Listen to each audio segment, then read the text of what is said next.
아나니아와 삽비라의 기만이라는 제목. 아나니아와 삽비라의 기만 죄죠. 기만이라는 이런 제목으로 오늘 본문의 말씀을 같이 상고하면서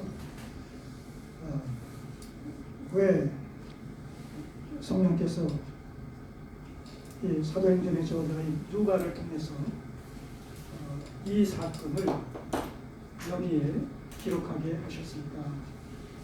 그러한 그 문제를 제기하면서 문제의식을 가지시면서 이 말씀을 같이 상고할 수 있게 되기를 바랍니다. 무엇보다도 먼저 이 아나니아와 삽비라 사건이 기록되게 된 이 배경을 우리가 먼저 살펴볼 필요가 있습니다. 갑작스럽게 주어진 사건이 아니라 어떤 맥락 속에서 이런 사건이 일어난 사실을 기록하고 있다라는 사실을 우리가 살펴보게 됩니다. 무엇보다도 이 본문의 아나니아와 삽비라 사건은 4장 36절 37절 그리고 전에 있죠. 5장 전에 있는 4장 말미에 있는 36절 37절과 대비되어져서 의도적으로 기록된 말씀입니다. 자, 36절 37절은 어떤 내용이 소개되어 있습니까? 구고로에서 난 레위 족인이 있으니 이름은 요셉이라 사도들이 일컬어 바나바 번역하면 번이자라 하니 그가 밭이 있음에 팔아 값을 가지고 사도들의 발 앞에 두니라. 자, 이 바나바 사건, 바나바가 소유 중에 일부를 팔아서 교회 앞에 헌납한 이런 그 기사가 이 아나니아와 삽비라 사건 앞에 기록되어 있습니다. 그리고 이 바나바의 자율적인 이런 그 헌납의 사건은 또 어떤 맥락 속에서 이루어진 구체적인 실예냐라고 했을 때 또 조금 4장 앞으로 더 가서 32절부터 35절까지의 내용의 연장선상에서 이 바나바 사건이 또한 기록되었다. 이런 사실을 우리가 전체 문맥 속에서 확인할 필요가 있습니다. 다시 말해서 이 4장 전체를 통해 가지고 이제 사내들인 공회에서 이 베드로와 요한으로 말미암아서 큰 표적과 이적 기사가 일어나게 되고 또 복음 증거로 말미암아서 수많은 사람이 수천 명의 사람들이 이렇게 교회 속에 더해지는 역사가 일어나자 어떤 기득권에 도전을 받게 되는 이런 그 심정을 가지고 이들이 이 사도들을 체포해서 신문을 하지만 결과는 어떻게 됐습니까? 아무런 혐의를 찾지 못함으로 말미암아 망명을 하게 되죠. 그런 그 일련의 사건들을 통해서 이 사도들은 무엇을 깨닫습니까? 교회는 무엇을 깨닫습니까? 하나님께서 부활하신 예수 그리스도께서 성령 강림하신 오순절에 강림하신 성령님을 통해서 지금 우리와 함께하고 계시다. 교회와 함께하고 계시다. 내가 세상 끝날까지 너희와 항상 함께해 주시겠다라고 약속하신 약속의 말씀들이 이 오순절 강림하신 성령을 통해서 구체적으로 성취되고 있다. 특별히 안진뱅이 40년 된 안진뱅이 태생적 안진뱅이가 고침을 받았다라는 사건은 베드로가 어떤 그 맥락 속에서 그 안진뱅이 사건이 일어났습니까? 나사렛 예수 그리스도의 이름으로 걸으라 라는 이 명령을 통해서 안진뱅이가 치료되지 않습니까? 이 나사렛 예수 그리스도의 이름으로 걸으라는 얘기는 나사렛 예수 그리스도가 그 현장에 있다는 얘기예요. 존재성을 얘기해요. 이름이라는 얘기는 존재를 얘기하는데 그 존재성과 그 권능과 능력으로 다시 말해서 부활하신 예수 그리스도께서 성령을 통해서 지금 역사하신 결과가 안전대회가 치유되는 이런 그 상황을 우리가 목격하게 됐다는 얘기죠. 자, 이런 일련의 사건들을 통해서 초대교회는 바로 부활하신 예수 그리스도와 저들과 함께 하고 계실 뿐만 아니라 하나님 나라의 이 왕적인 권세가 지금 교회를 통해서 구체적으로 지금 구현되고 있다라는 사실을 저들이 확신을 하게 됩니다. 다시 말해서 교회의 시대적 사명을 인식하게 된다는 겁니다. 특별히 초대교회는 더더구나 너희가 성령이 임하게 되면 권능을 받고 예루살렘, 유대, 사마리아 그리고 땅까지 이르러 내 증인이 될 것이다 라고 하는 그 말씀이 성령의 강림하심을 통해서 지금 구체적으로 실현되고 있다는 이런 사실들 앞에서 지금 초대교회는 단순한 인위적인 어떤 그 공동체로서의 조직이나 모임이 아니라 하나님께서 저들과 함께 하시는 부활하신 주님께서 저들과 동행하시는 영적인 공동체요 천상적 기관이다. 하나님 나라가 지금 이 초대교회를 통해서 그 왕적 권세를 유감없이 발휘하고 있다. 이런 의식들을 저들이 갖게 됐다는 것이죠. 그러므로 말미암아 무엇을 깨닫게 됩니까? 주님을 믿는 하나님을 믿는 신앙생활은 나 개인이 하는 것이 아니라 구원받은 각자들이 함께 그리스도의 부활하신 그리스도의 생명에 연합되어져서 유기적인 공동체를 이루는 가운데 몸으로서 드러나야 된다 라는 사실을 깨닫게 됩니다. 그래서 이 교회 신앙생활은 개인적인 생활이 아니라 교회 공동체를 통한 공동체적 생활이다 라는 사실을 깨닫게 되는 것이죠. 그리고 그런 깨달음이 이제 구체적으로 어떤 모습으로 표출이 됩니까? 교회의 필요에 따라서 자신의 소유 중에 일부를 팔아서 기꺼이 교회 앞에 내어드리는, 하나님 앞에 내어드리는, 그래서 있는 자와 없는 자가 뭐 균등하게 된 1대1의 관계로 부의 평준화가 일어났다는 얘기가 아니라 핍절된 자가 하나도 없었다는 거죠. 핍절된 자. 자, 32절부터 한번 보시겠습니다. 4장 32절. 믿는 우리가 한 마음과 한 뜻이 되어 모든 물건을 서로 통용하고 제 재물을 조금이라도 제 것이라 하는 이가 하나도 없더라. 이게 철저히 성경적인 소유관, 물질관, 더 나아가서는 청지기 의식 이런 것들이 아주 팽배되어 있다는 겁니다. 그리고 사도들이 큰 권능으로 주 예수의 부활을 증거하니 무리가 큰 은혜를 얻어서 그 중에 핍절한 사람이 없으니, 핍절한 사람 뭐예요? 극한 가난에 처한, 극한 가난, 이게 핍절해요. 극한 가난에 처한 이런 사람들이 없으니, 왜냐하면 이는 밭과 집 있는 자는 팔아서 그 판 것의 값을 가져다가 사도들의 발 앞에 두매 저희가 각 사람의 필요를 따라 나눠 주리라. 자, 이렇게 해서 교회 속에 빈익빈 부익부 뭐 이런 그 세속적인 이런 부정적인 어떤 원리가 교회 속에 더 이상 자리 잡지 않을 뿐만 아니라 유무상통하는 평균케 하는 이런 그 삶의 원리가 교회 속에 구체적으로 그 적용되어지는 것을 통해 가지고 결국 궁극적으로 뭐예요? 지난주에 뭐라고 말씀드렸습니까?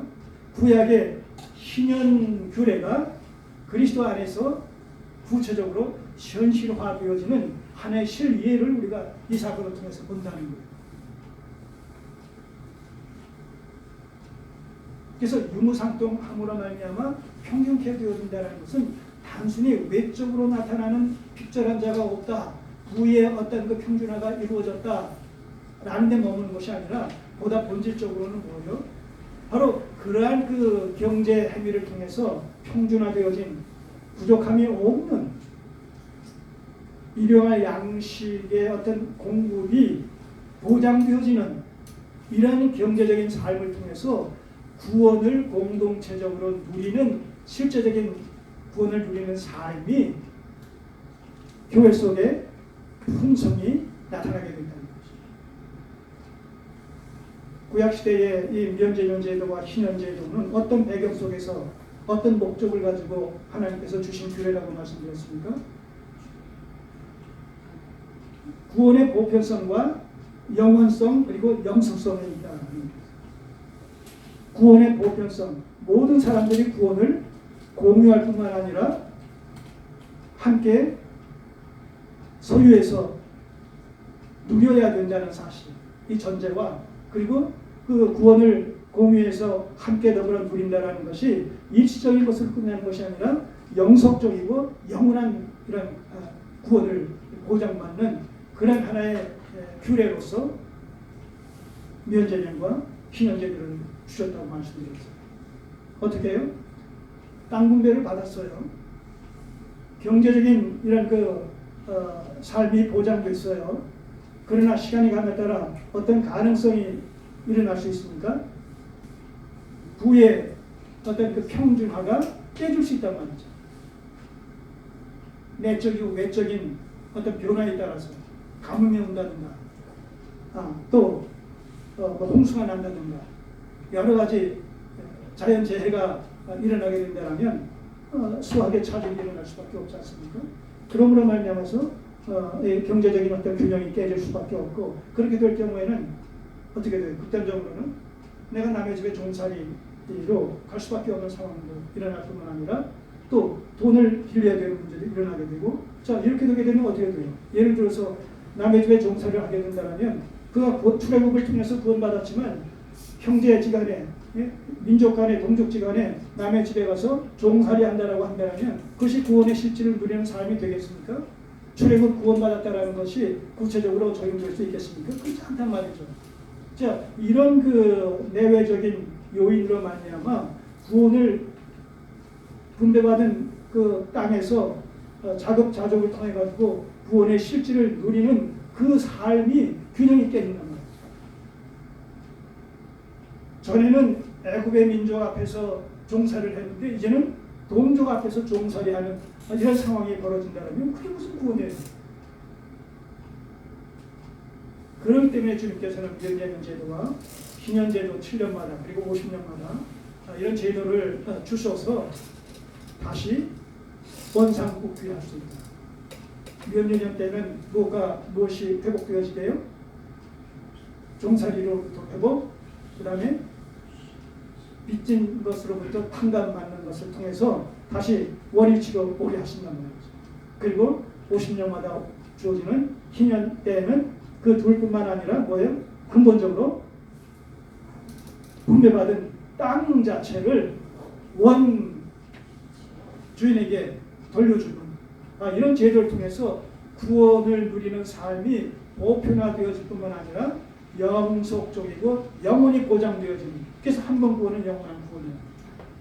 이게 그리스도 안에서 우리가 구원을 받았다라고 하면 그 구원은 영원히 보장된다는 그런 그 신학적 배경에 대한 구약적 예표적 사건이란 말입니다. 이것이 지금 유무상통하는 평등케하는 삶을 통해서 지금 현실화되어지고 있는 거예요.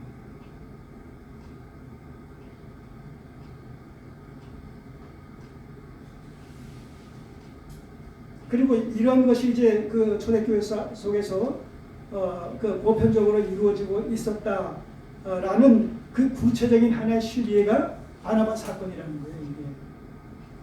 이게 물건이 이렇게 서로 통용했다. 그래서 핍자라는 자가 얻게 됐다. 그러면서 소개가 되지 않습니까? 4장에서 36절에서 구브로에서 난 레위족인이 있으니 구브로에 사는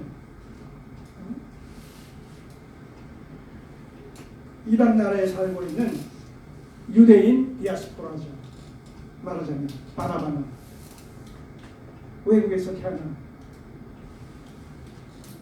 그는 혈통은 유대인, 레위 지파의 유대인, 그러니까 유대인 디아스포라 인인 바나바가 그런 지금 초대교회 속에서 일어나고 있는 이런 상황의 연장선상에서 기꺼이 자신의 소유의 일부를 팔아서 교회 앞에 내놓고 또 사도들은 그것을 가지고 또 필요한 사람들에게 든든하게 나눠줌으로 말미암아 교회 속에 그런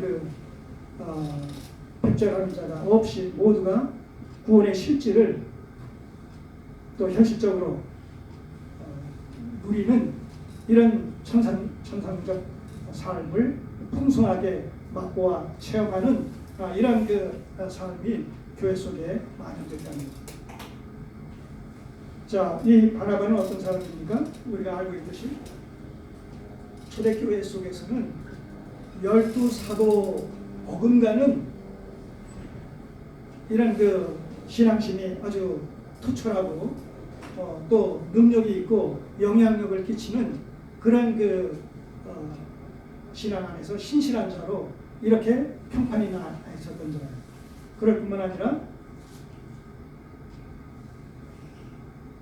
사도 바울을 사도들에게 소개할 뿐만 아니라 사도 바울과 더불어서 안디옥 교회에서 동역을 하게 되고 더 나아가서는 바울의 1차 전도 여행 때 함께 동행하는 이렇게 참 끊을래야 끊을 수 없는 막역한 이런 신앙의 동지로서 생활했던 이런 사람이죠.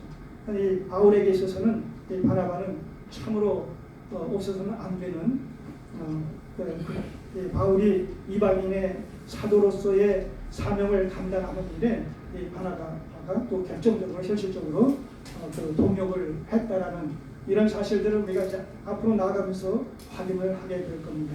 자, 그렇기 때문에 뭐라고 되어 있어요? 원래 그의 이름은 요셉이었는데 사도들이 그에게 바나바라는 그런 별명처럼 그 이름을 대명해 줬다는 얘기죠. 그리고 그 바나바라는 이름의 의미는 뭐라고 했어요? 번역하면 권위자다. 권위자. 초대교회 안에서 널리 알려진 그런 지도자급 성도였다라는 사실을 우리가 알 수가 있습니다. 자, 그러자 이 연장선상에서 이제 5장을 보는 거예요. 그러니까 뭐가 생각납니까? 이 아나니와 삽비라 이 부부가 바로 지금 교회 속에서 그런 일들이 이런 분위기가 조성되어질 뿐만 아니라 바나바라는 이런 사람이 하나의 구체적이고 긍정적인 하나의 모범적인 하나의 예로서 드러나고 있는 것을 보면서 뭐예요? 이들의 마음속에 이기적인 욕심의 발로로 말미암는 종교적 어떤 명성을 얻고자 하는 유혹에 빠지는 거예요. 나도 저렇게 교회 속에서 많은 사람들 앞에서 저렇게 좀 이름이 나왔으면 인정함을 받았으면 명성이 명성이 드러났으면 이런 생각을 갖게 됐다. 문제는 뭡니까? 이것이 교회 속에서 자연스럽게 그런 분위기가 형성이 되어지고 또 교회 속에서 자타가 인정하는 명실상부한 그런 은사자로서 직분자로서 그런 위치에 올라야 되는데 그것이 아니라 자원에서 이기적인 욕심의 발로로 말미암아 어떤 시기 질투하는 경쟁적 심리의 발동에 기인해서 나도 저렇게 되었으면 좋겠다. 여러분 교회 속에서 이 은사의 어떤 드러나는 것이 성령으로 말미암아서야지 인간적인 애씀과 어떤 노력과 어떤 자비적인 그런 그 방법을 강구함으로 말미암아 그 은사가 주어지는 것이 아니지 않습니까? 성경에서 고린도전서 12장에서 뭐라고 했어요? 이 은사, 각약 은사는 어디로부터 온다고요? 성령으로부터 주어지는 선물이라고 말씀하고 있어요. 여러분, 내가 방언을 하고 싶다고 해서 방언할 수 있는 그런 은사를 주세요. 방언의 은사를 주세요. 그렇게 요구할 수 있는 성질의 것이 아니라는 얘기. 예를 들면 내게 예언의 은사를 주십시오. 내게 치유의 은사를 주십시오. 그건 욕심의 발로인 거예요. 그런 갈망과 열망이 우리에게서부터 나와진다고 했을 때 그것은 10점 팔고 욕심의 발로는 말입니다. 또 그런 은사의 수요자가 내가 요구한다고 해서 하나님께서 지상이면 감천이라고 해서 주어지는 것이 아니라 성령께서 교회의 필요를 따라서 교회의 건덕을 세운다라는 이런 그 관점에서 성령께서 임의로 주신다면 성령님의 주권적인 그런 하나의 선물로서 은사가 우리에게 주어지는 것입니다. 그 연장선상에서 직분도 마찬가지죠, 사실은. 그런데 이 아나니아와 삽비라는 그 수준에 이르지 못한 상황 속에서 믿음 안에서 영적으로 또 진리 안에서 그러한 수준에 이르지 못한 상황 속에서 뭐예요? 세속적이고 육신적인 종교적 욕심이 발로되어지는 것이죠. 자기도 그러고 싶은 이런 강력한 어떤 충동을 받게 되는 거죠. 그러니까 성령의 소욕을 쫓아 행하는 것이 아니라 육신의 소욕을 쫓아서 우리도 한번 그렇게 해보자 흉내를 한번 내보는 것이죠, 지금.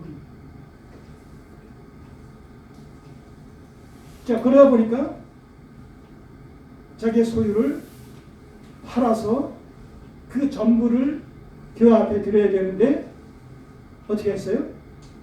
일부를 감추고 일부를 내어주면서 뭐라고 해요? 그 일부가 전부라고. 문제는 여기 있어요. 이 베드로가 그 다음에 한 말이 그겁니다. 네가 네 것을 가지고 네 마음대로 하지 못하느냐? 팔기 전에도 네 것이고 판 후에도 네 것이다. 교회가 억지로 달라고 또 바치라고 얘기한 건 아니란 말이죠. 그런데 어찌하여 너는 일부를 하나님께 바친다고 하면서 드린다고 하면서 그게 전부라고 얘기했을 때는 뭐예요? 이 거짓말이다. 교회를 기만했다. 그리고 교회를 기만한 것은 성령을 속이는 것이고 성령을 속이는 것은 결국 하나님을 속이는 것이다. 하나님의 이름을 만홀히 여기는 것이다. 이건 엄청난 범죄 행위가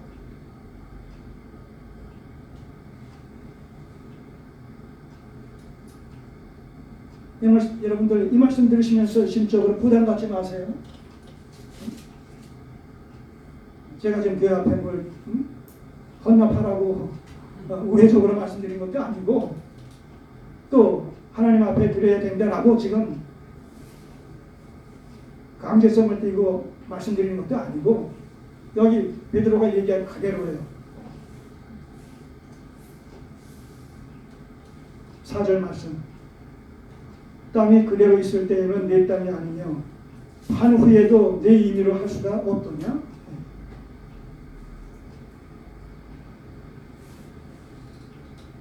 하나님께서 우리 각자에게 적당하게 필요를 따라서 주실 것을 주셨다 하는 얘기죠. 필요에 따라서 하나님 앞에 들을 수도 있고 또 안 들을 수도 있어요. 또 믿음의 분량에 따라서 이럴 수도 저럴 수도 있어요. 그것이 죄가 되고 죄가 안 되고 하는 것이 문제가 아니란 말입니다.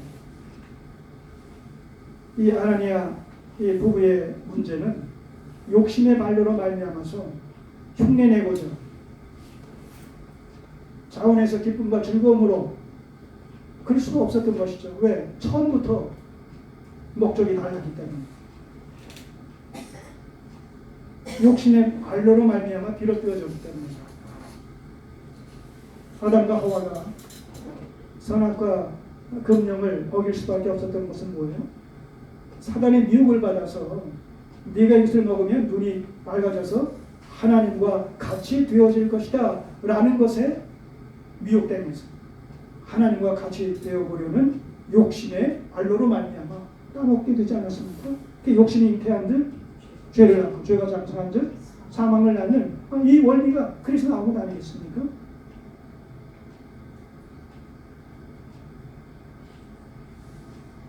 아나바와 같은 위치에서 묻 성도들로부터 칭송을 받고자 명성을 얻고자 이 이기적인 욕심이 충동적으로 발로된 거예요. 그렇기 때문에 흉내는 내서 팔기는 팔았는데 종교적인 명성도 필요하고 또 현실적인 자기의 필요를 또 채워야 되는 이런 이기적인 욕심도 발로되어짐으로 말미암아 일부를 감추고 나머지를 전부라고 속이면서 내가 드렸다. 은사는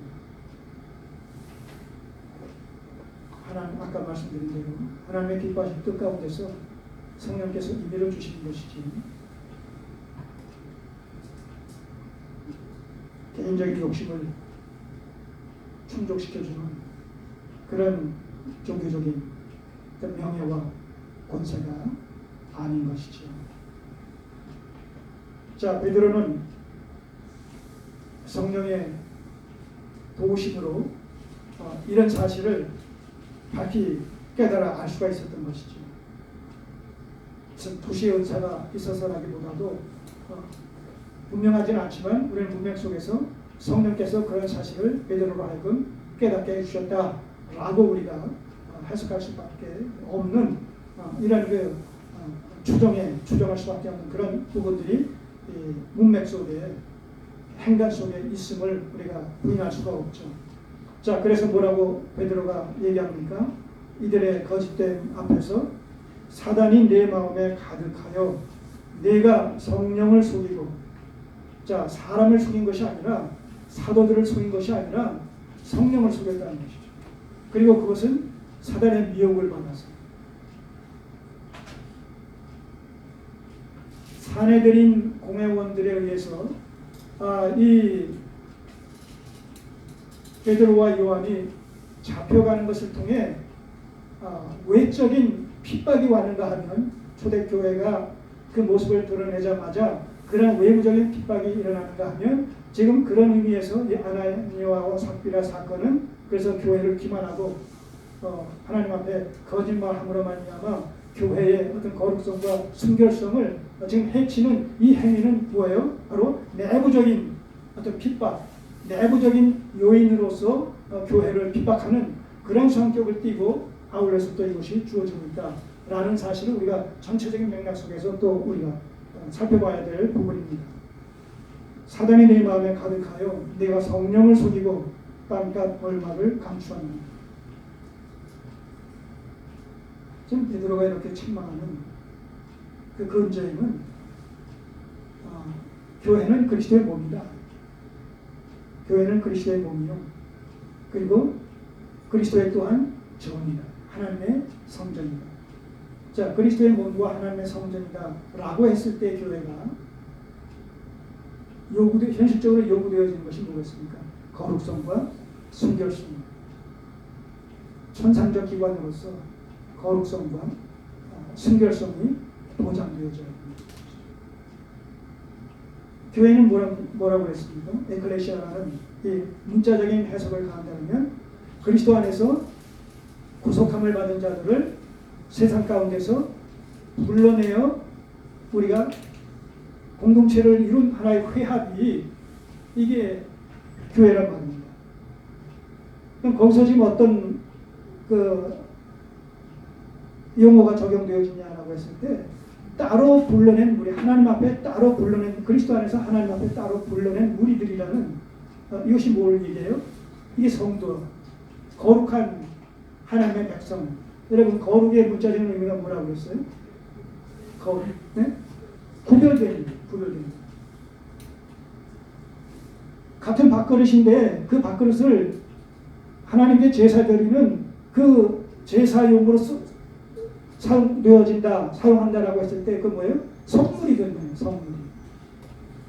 평범했던 하나의 그릇이 하나님 앞에 제사 드리는 하나의 기구로 그릇으로 사용되어진다라고 했을 때 무슨 성물이 되어지는 거예요. 우리가 세상 가운데 불신자로 살다가 그리스도 안에서 구속함을 받아 하나님 앞에 죄사함을 받고 의롭게 되어지고 하나님의 자녀로 거듭나게 되어질 때 우리 하나님 앞에 거룩한 자가 된다. 구별된 자, 거룩하게 구별된 자가 된다. 세상에서 따로 불러내서 구별시켜서 성도라 이름하는 하나님의 친백성으로서의 이런 그 자격을 갖추게 된다는 거죠. 자격이 있어서가 아니라 하나님의 은혜로 말미암아 그리스도의 구속의 보혈로 말미암아서 우리가 죄 문제를 해결받고 하나님 앞에 의로운 자로 따로 세움을 입었다, 구별됐다. 그게 거룩한 자다, 성도다. 그래서 거룩성과 순결성이 요구되어진다. 오늘 이 시대에 교회 문제가 뭡니까? 자, 이런 부분들이 희석됩니다. 이런 부분들이 희석됩니다. 그 중요성을 외면하고 상실해서 교회가 오히려 세속화되어지고 있다. 교회 안과 교회 밖이 분명하게 구별되어져야 되는 거예요.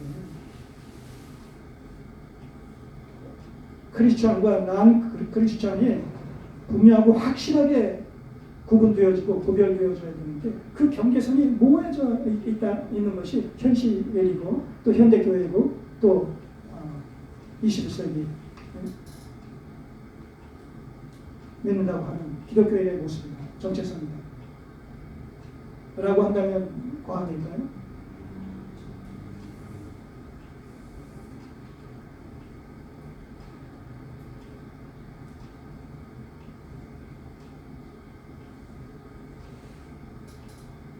그 결론을 어떻게 냈습니까? 사람에게 거짓말한 것이 아니요 하나님께. 우리가 여기서 중요한 하나의 신학적인 근거를 발견하게 되는데 결국 성령은 이퀄 뭐라는 거예요? 성령과 무엇이 동식으로 여기서 성립이 됩니까? 분명히 3절 마지막 부분에서는 성령을 속이고 땅값 얼마를 감춰놓냐 했는데 지금 4절 끝부분에서는 뭐라고 되어 있어요? 네? 사람을 속인 것이 아니라 하나님을 속였다. 그러니까 성령을 속인 것이 곧 뭘 속인 것이라고요? 하나님을 속인 것. 그러니까 여기서 어떤 등식이 신학적 등식이 성립돼요? 성령 이퀄 하나님입니다. 그래서 성부 하나님, 성자 하나님, 성령 하나님 이런 표현이 가능하게 되고 우리는 이 표현을 통해서 이 표현을 통합하게 될 때 삼위일체론적 하나님이라는 이런 신학적인 하나의 명제가 도출되게 된다는 것이죠. 삼위일체론적 하나님. 본질에서 한 하나님이신데, 본질에서 한 하나님이신데, 한 분 하나님이신데, 이게 구약적 배경 속에서 유일하신 하나님이다라는 표현이 의미하는 바가 바로 이거예요. 삼위일체론적 하나님 중에서 본질상 한 하나님이시다. 라는 이 부분을 유일하신 하나님이라는 구약적 배경 속에서 그런 표현을 쓰는 것이죠. 그런데 사역적 측면에서 하나님의 이 구속사적인 경륜을 이루어 가시는 사역적인 측면에서 보게 되면 성부 하나님의 사역과 성자 하나님의 사역과 성령 하나님의 사역이 구별되어진다. 성부 하나님께서는 뭐예요? 선택하시고 성자 하나님께서는 선택한 자를 구속하시고 성령 하나님께서는 그 구속의 공효를 적용시켜서 하나님의 택하신 백성들을 거듭나게 하셔서 하나님의 백성으로 불러내신다는 것이죠. 그래서 교회를 이루게 하신다.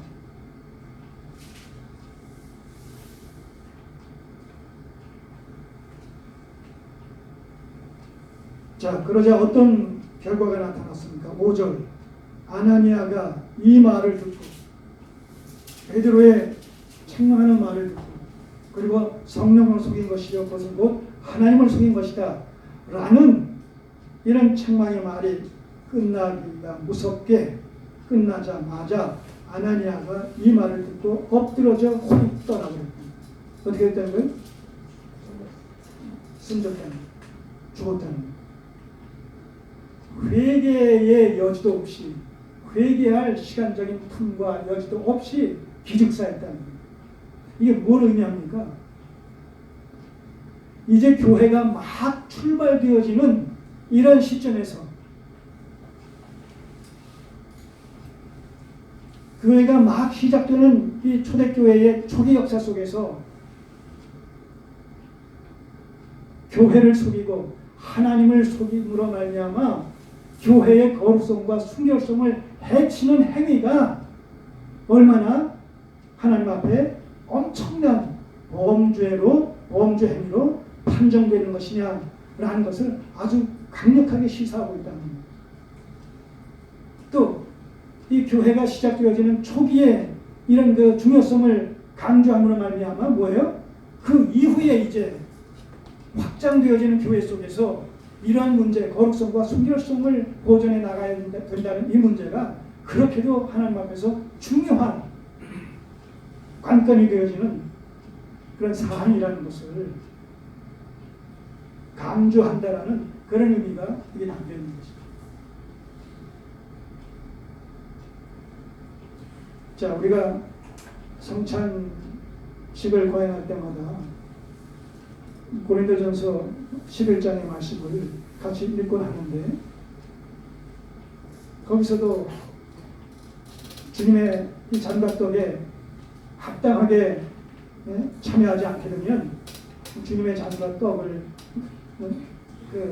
훼손시키는 그런 죄가 성립이 된다고 말하고 있지 않습니까? 그래서 심지어는 고린도 교회 속에서 어떤 일들이 일어났다고요? 그 성찬에 합당하게 참여하지 않음으로 말미암아 병든 자 그리고 심지어는 죽는 자까지 있었단 말이죠. 물론 그 이후에 다른 교회 속에서 그런 내용들이 반복되어지고 있지 않아요. 그렇다고 해서 그때만 필요했다, 그때만 적용될 수 있는 이유였다 그런 의미가 아니라는 겁니다. 그게 중요하게 모든 교회 속에서 오고 오는 모든 교회 속에서 성찬 예식에 대해서 우리는 신중하게 두렵고 기쁨과 아울러 두렵고 떨리는 그런 그 경건한 마음을 가지고 성찬에 참여해야 된다는 하나의 교훈을 거기서 시사하고 있다는 것이죠. 여기서도 마찬가지죠. 교회 속에서 거룩성과 이 순결성을 교회적인 거룩성과 순결성 개인의 신앙적인 어떤 거룩성과 순결성을 보존해 나간다는 것이 얼마나 중요한 것이며 얼마나 강조되고 있는 이런 그 항목인지를 영적 항목인지를 우리가 바르게 깨달아서 세상이 아무리 세속화되어지고 교회가 아무리 세속화되어진다 손 칠지라도 우리 교회만이라도 우리들만이라도 그런 세파에 휩싸이지 않겠다라는 독야 청청하겠다라는 어떤 이런 그 심정을 가지고 각오를 가지고 우리가 의연하게 말씀의 수종드는 자로서의 삶을 살아가는 데 우리가 최선으로 경주해야 되겠다는 것이죠.